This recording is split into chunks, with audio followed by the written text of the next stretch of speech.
Leçon 9, Genèse chapitre 2, verset 3.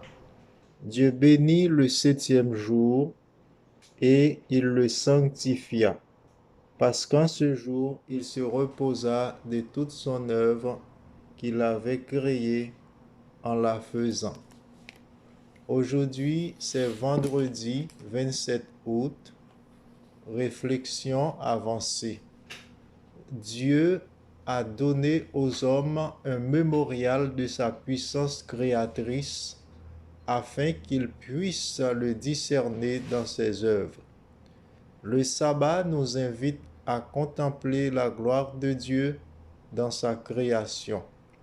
Jésus avait le même dessein. C'est pourquoi il a lié son enseignement aux beautés de la nature.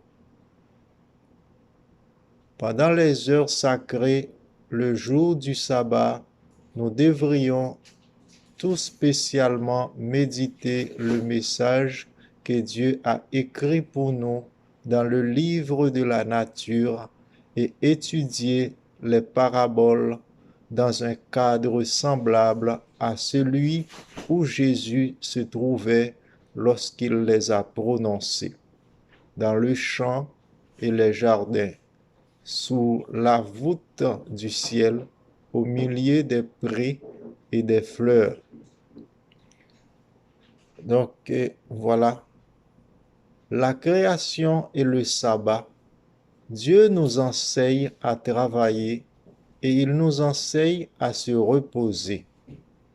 Il nous accompagne au travail et il se repose avec nous. Le travail est une bénédiction, le repos également. Les deux se complètent. Dieu a un enseignement pour nous à travers chaque partie.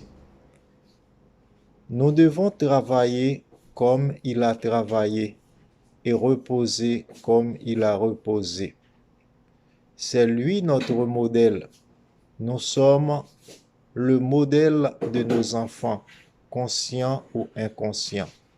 Un enfant doit imiter son père afin de réussir dans la vie.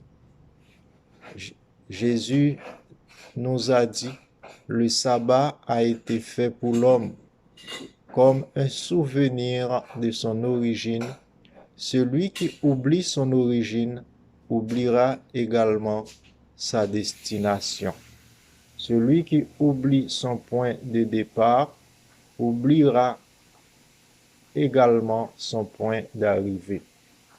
Dans le repos, l'homme s'approche plus proche de son Créateur afin de recevoir ce qu'il ne peut pas recevoir en travaillant.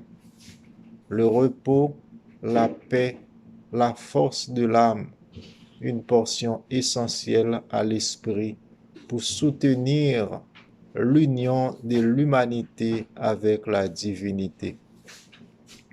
Le repos dans un monde imparfait nous rappelle le repos dans le passé quand tout était paix et bonheur, félicité. Et le repos dans le futur quand tout sera accompli. Le point culminant de toute la création de Dieu est le sabbat biblique. Donc, voilà, frères et sœurs, donc là, un petit résumé de la leçon de vendredi. Que le Seigneur nous garde et qu'il nous bénisse. Donc faisons une courte prière pour terminer. Ô notre Dieu, notre Père, nos âmes te louent et te bénissent pour ta grâce, pour ta bonté, pour ta miséricorde, Seigneur, en notre faveur, en nous accordant ton saint sabbat, pour nous approcher plus près et beaucoup plus près de toi, pour recevoir tes enseignements, pour recevoir ta communion, pour recevoir ta force, pour recevoir ton esprit, afin, Seigneur, que nous soyons en toi et que toi-même tu seras en nous. bénis chacun de tes enfants, Seigneur. Que nous soyons comptés parmi les vrais adorateurs. Que nous soyons comptés parmi les adorateurs qui adorent en esprit et en vérité. Ô Seigneur, permets, car c'est là les adorateurs que le Père cherche. Que le sabbat, Seigneur, soit vraiment un lieu de rencontre entre la divinité et l'humanité, entre l'homme et son Dieu, entre le Père et le Fils, afin, Seigneur, de participer avec toi et toi avec nous, oh, dans les activités que tu as pourvues à nos besoins. Comble nos besoins, Seigneur. Satisfais nos nécessités, Seigneur, et prends-nous tels que nous sommes, en Jésus-Christ, notre divin Sauveur, qui est venu nous chercher pour nous amener de nouveau dans le repos parfait, dans le repos éternel. Mais en attendant, ici-bas, Seigneur, le repos parfait et le repos éternel, aide-nous à nous reposer en toi, même quand, Seigneur, nous ne pouvons pas avoir le repos parfait. Mais merci, grâce et faveur, nous te le demandons au nom de Jésus. Amen. Amen.